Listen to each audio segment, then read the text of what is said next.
I'm Judy Woodruff, inviting you to join me for the PBS NewsHour's live coverage and analysis of the first presidential debate. President Obama and Governor Romney will discuss domestic policy in a brand new debate format, moderated by PBS's own Jim Lehrer. Tune in Wednesday, October 3rd, here on your PBS station.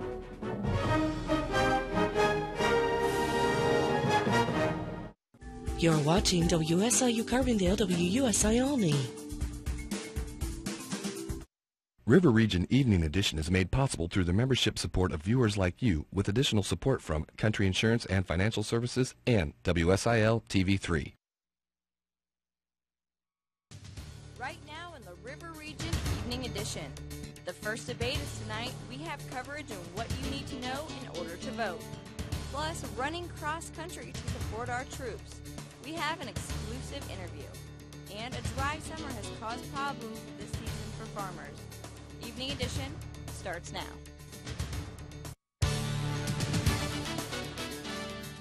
Live from the campus of Southern Illinois University Carbondale. Bringing you the news from around the world and across the River Region. This is the Evening Edition.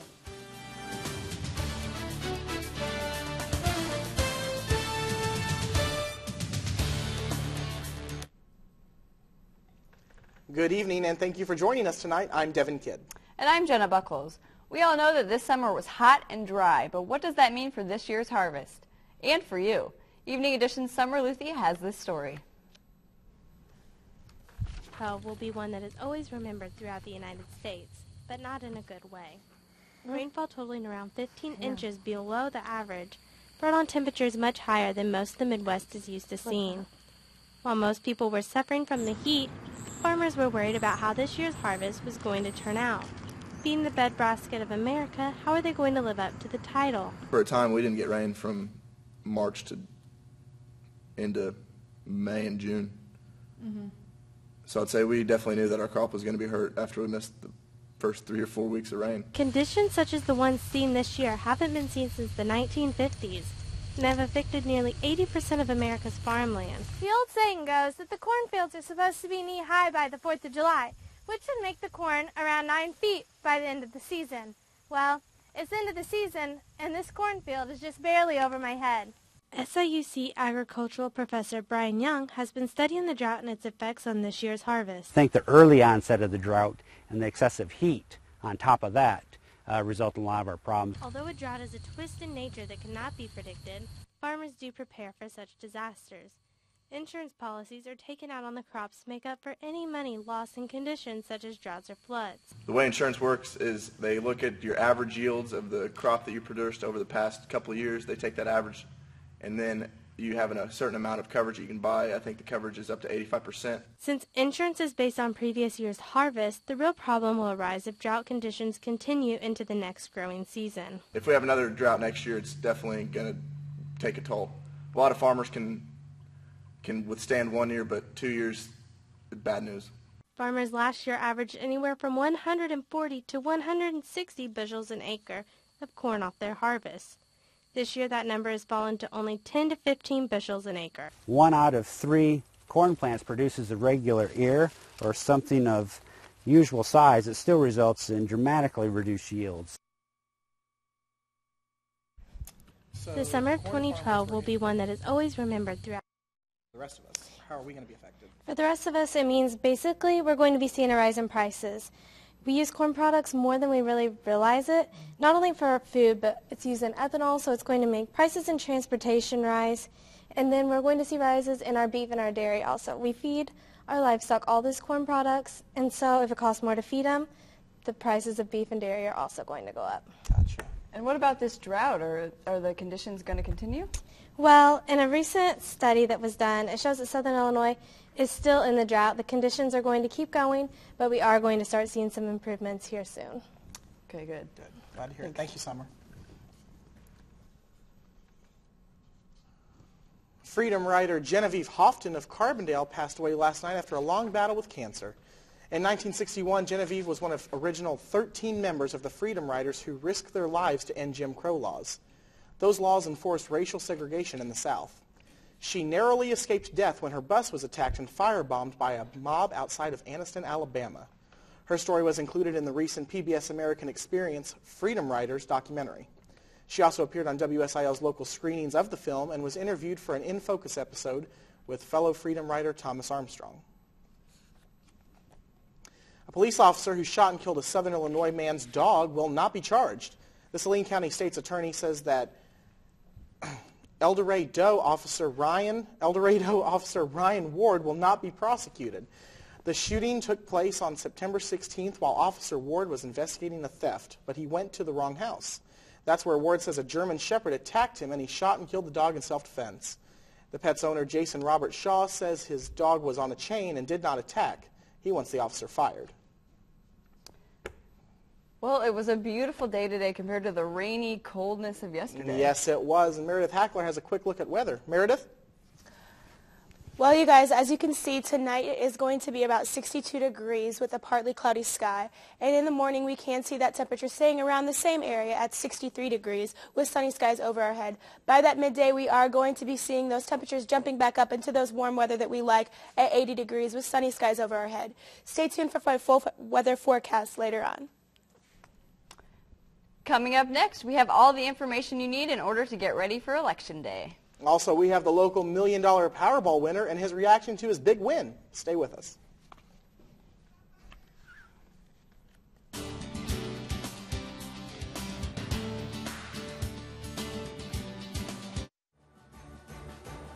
WSIU's Election 2012 specials bring you in-depth interviews with candidates running for the Illinois General Assembly in the November 6th general election.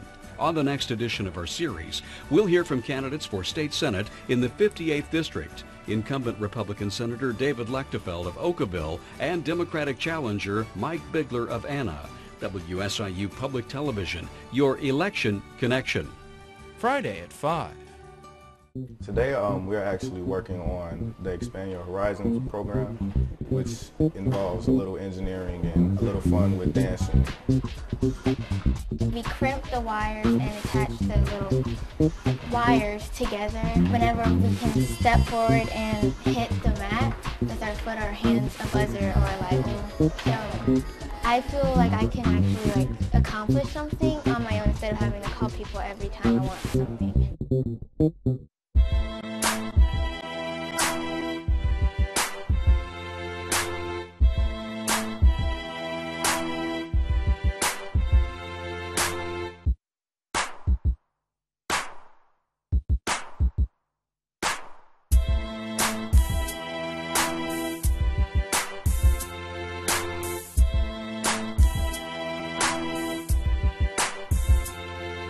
Sunday at 10. A Dow man is $1 million richer today. Stephen Dickerson bought the Powerball ticket at the One Stop in DuQuoin. Dickerson told reporters today that he looked several times at his ticket before he even believed it.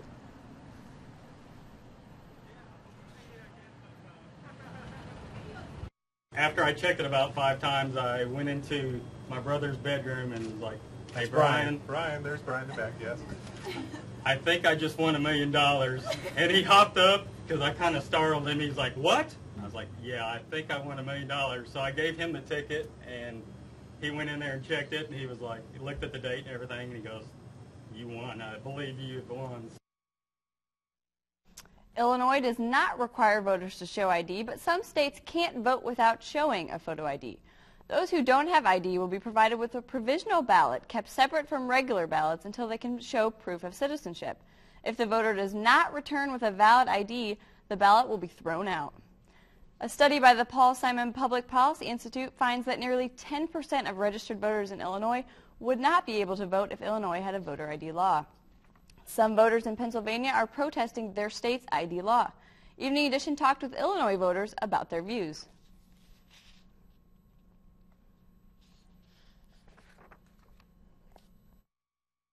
Initially that sounds bad, but I mean, you need an ID for everything nowadays. I mean, to get a bank loan, to get a credit card, I think, even to the library, to get a library card, you need an ID. So I think if something that trivial as getting a book from the library, you need an ID. I think you really should have one for voting. If you plan to vote in the presidential election coming up and you haven't registered yet, you're probably running to get registered. In order to cast a ballot, you must be registered by next Tuesday with a valid ID and proof of your current address. If you are unable to make it on Election Day, you're in luck because early voting runs from October 22nd until November 3rd. Other options include absentee voting, which requires you to mail in your vote, and the last day to do that is November 1st. The election is less than 5 weeks away on November 6th. President and Mrs. Obama are celebrating their 20th anniversary today, but the celebration is going to be short. The president will debate Mitt Romney less than 3 hours from right now. Sandra Endo is in Denver with a preview of tonight's debate and what's at stake.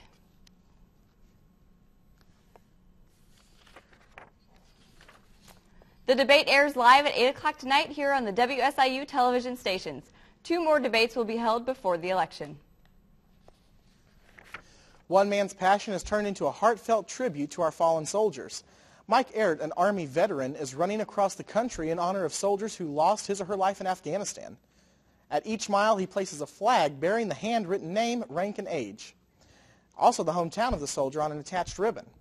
Mike's route brought him through Carbondale this morning while on his way to meet his next host family in Dongola. Mike will finish his trek on Veterans Day in Galveston, Texas, near the Gulf of Mexico, having placed 2,100 flags along the way. Mike says that although he didn't know any of those being honored, he will always have a connection to them, having been a serviceman himself. Coming up next, weathercaster Meredith Hackler has your SIU fall break forecast. But first, let's take a look at those closing numbers.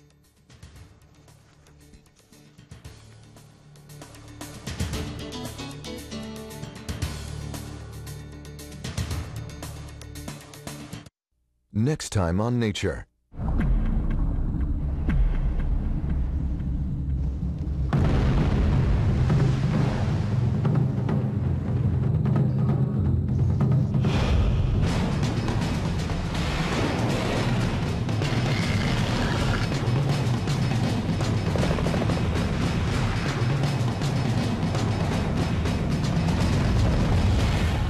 Wednesday at 7.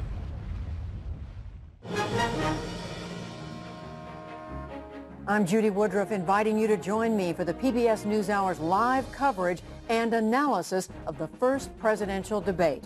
President Obama and Governor Romney will discuss domestic policy in a brand new debate format, moderated by PBS's own Jim Lehrer. Tune in Wednesday, October 3rd, here on your PBS station.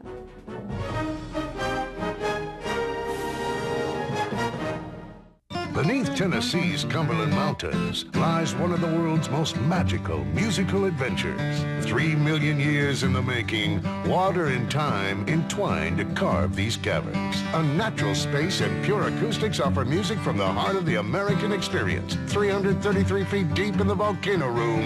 A little bit bluegrass, a little bit underground. This week, join 18 South, Bluegrass Underground. Thursday at 9:30.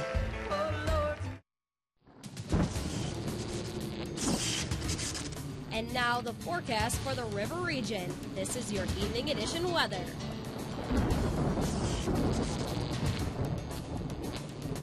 Good evening, I'm weather forecaster Meredith Hackler. As you can see by our weather outlook, we are going to be expecting some rainy days here in the future, which are going to be leading to some cooler temperatures, but once those rainy days do clear up, we can see some clear skies later on.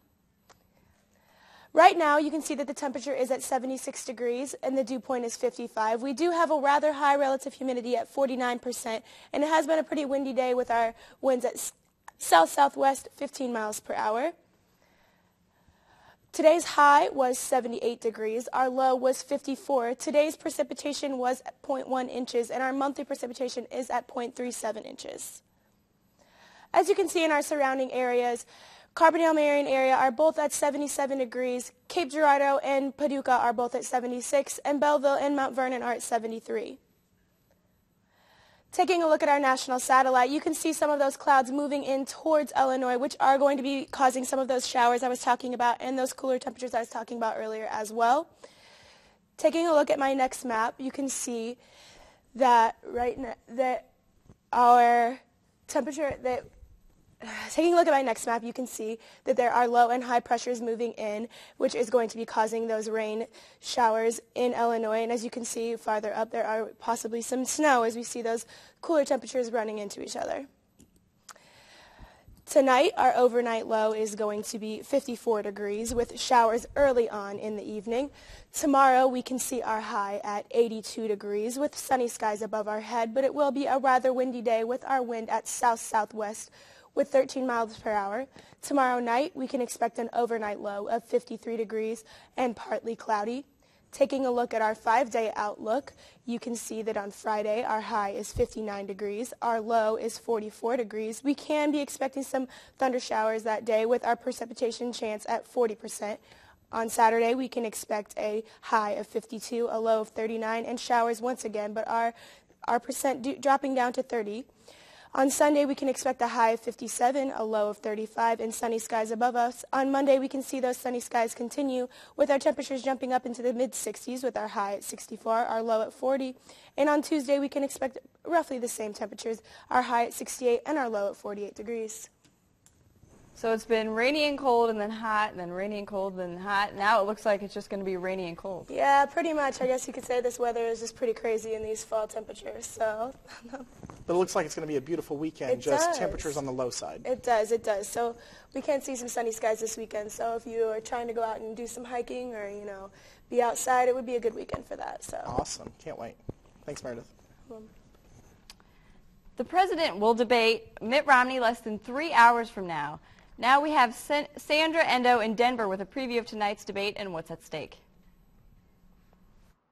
Final preparations are underway in Denver, Colorado for Wednesday's presidential debate. President Barack Obama and Governor Mitt Romney will square off in their first of 3 showdowns. This week's debate will focus on domestic policy with a heavy emphasis on the economy.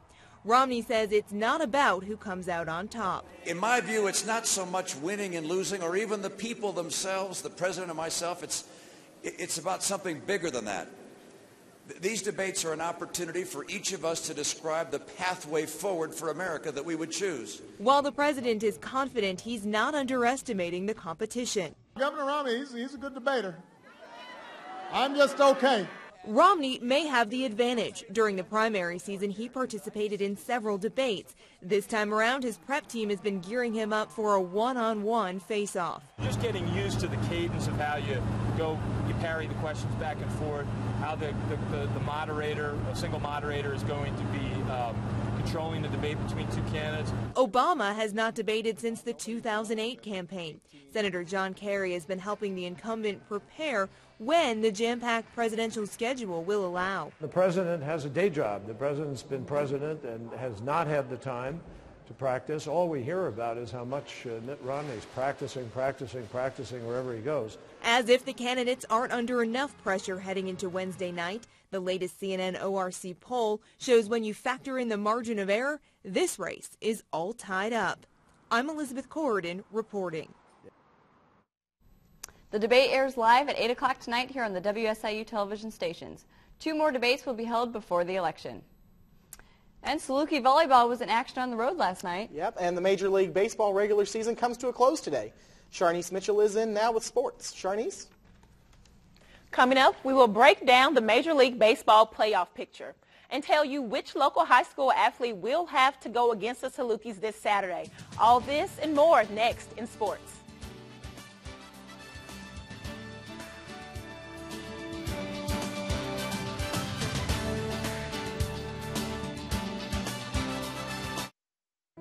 On today's Community Dateline, Juden Creek and Nature and the Arts are on the docket this Saturday from 9 a.m. to 4 p.m. at the Conservation Nature Center in Cape Girardeau. Juden Creek is a 4-mile hike for ages 8 and up, while Nature and the Arts is open for all ages to come and visit with local nature artisans. For more information, please call 573-290-5218. A fall festival and car show will happen this Saturday from 10 a.m. to 8 p.m. at the City Hall in Cobden. Come out and see cars from eras gone by and a special exhibit from the Union County Museum. For more information, please call 618-893-2425. The 16th Annual Southern Illinois Irish Festival takes place this Saturday from 10 a.m. to 6 p.m. and Sunday from 11 a.m. to 5 p.m. at Turley Park in Carbondale. Festivities include musical performances, children's activities, Highland games, and much more. For more information, please call 618-549-3090. The annual Custom and Classic Car Show is this Sunday from 9 a.m. to 4 p.m. at the City Park in Vienna. Come out and see classic cars from the olden days as well as cool and sleek custom rides. For more information, please call 618-658-8808. If you have an item of community interest, please send your mail or email 2 weeks in advance to the address on your screen.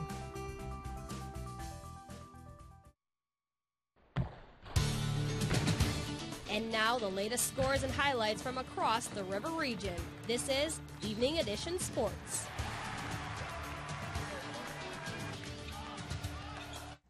Last night, the St. Louis Cardinals needed just one more win to get into the playoffs. And while that didn't happen, the next best thing did. The Dodgers lost their game to the Giants. The loss for LA meant that they have been eliminated for the are in postseason contention.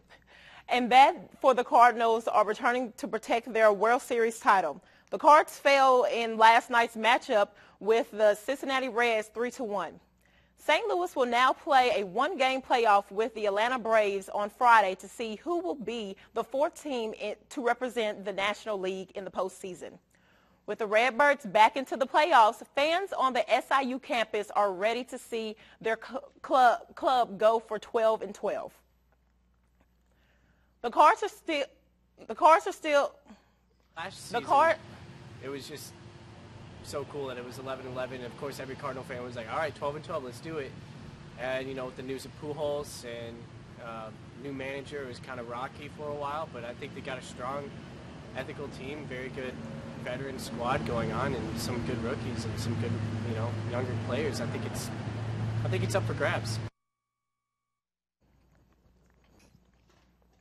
The Cards still have a game to go in the regular season.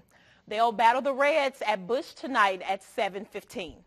Washington beat Philadelphia 5-1 today, giving them their 98th win of the season. The win also secured their home field advantage throughout the postseason with the National League's best record. They'll see the winner of the Braves-Cardinals one-game playoff in the NLDS. The San Francisco Giants are the NL's final playoff team. They won the West Division and will play the Reds in the NLDS. In the American League, Detroit is the Central Division champion. The East and West divisions are still up for grabs. New York controls their own destiny with a one-game lead over Baltimore in the East. The Rangers and the A's are in action right now to decide the winner of the West. The second-place teams in each of those divisions will battle for the American League wild card on Friday. Another thing in the MLB to watch for tonight, Detroit Tigers third baseman Miguel Cabrera is in line to become only the 17th Triple Crown winner in baseball history.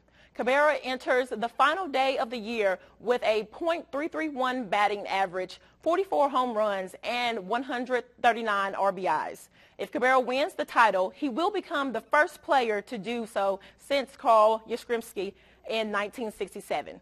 Cabrera and the Tigers will battle with the Royals at 7:15 tonight in Kansas City. Saluki Volleyball hit the road last night for a non-conference battle with the Racers of Murray State. Despite a 0-2 start to the match, the Dogs bounced back to take the final three sets and win the 3-2. Alyssa May set a club record with 14 blocks in the match. She also collected a match-high 21 kills. With the win, the Salukis improved to 14-3 on the season. They'll host Evansville on Friday night for Dig for the Cure in support of breast cancer awareness. Marion native Matt Brown has a daunting task ahead of him.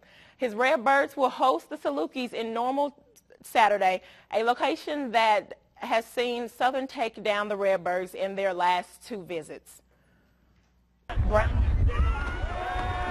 Derek Hill, but ended up at Illinois State instead. Now with the Redbirds, he leads the Missouri Valley Football Conference in both passing yards and passing touchdowns. Not to mention, he had 5 passing and 2 rushing touchdowns in a dominating win against the same Eastern Illinois team that beat SIU 49-28. Kickoff this Saturday is scheduled for 1 p.m. in Normal. He's a playmaker. He just goes out and makes things happen. His confidence is very high. He can make throws that I haven't seen many people make. So he's a quarterback right now that I think has the hot hand and is performing very well. Went to high school. Okay.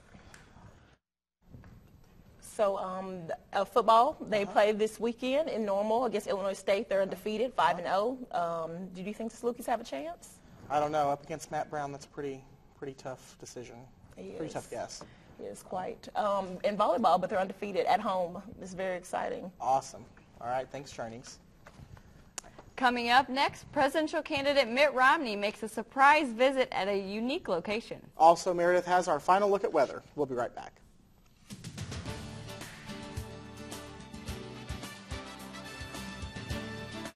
Next time on Nature.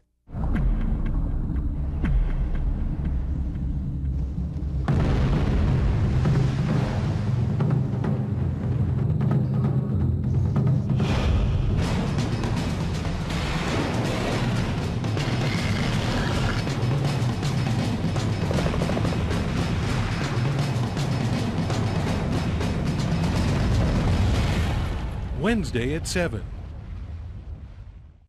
Every song has a story. Find out why Russian propaganda music has a whole new beat. Then meet the son of music legend Bela, who is fighting to keep his father's rebel spirit alive. The band was smoking. And see how an outrageous Hollywood movie inspired a symphony. Don't miss Soundtracks, Music Without Borders. Friday at 8.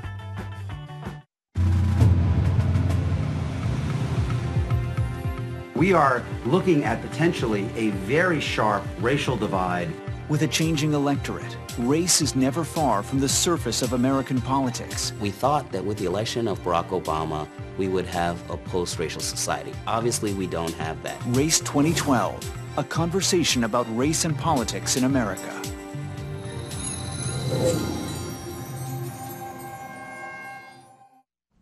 There is nothing like beans, rice, and meat to get the political juices flowing.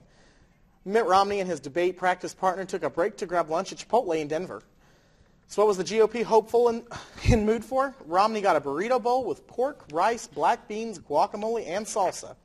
Ohio Senator Rob Portman, who played the role of President Obama during debate practice, got the same thing.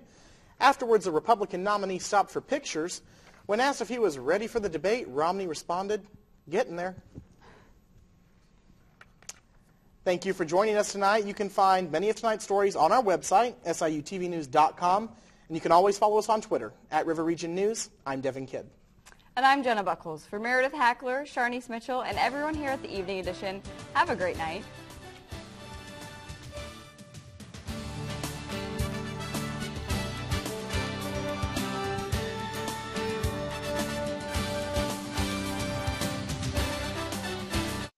River Region Evening Edition is made possible through the membership support of viewers like you, with additional support from Country Insurance and Financial Services and WSIL TV3.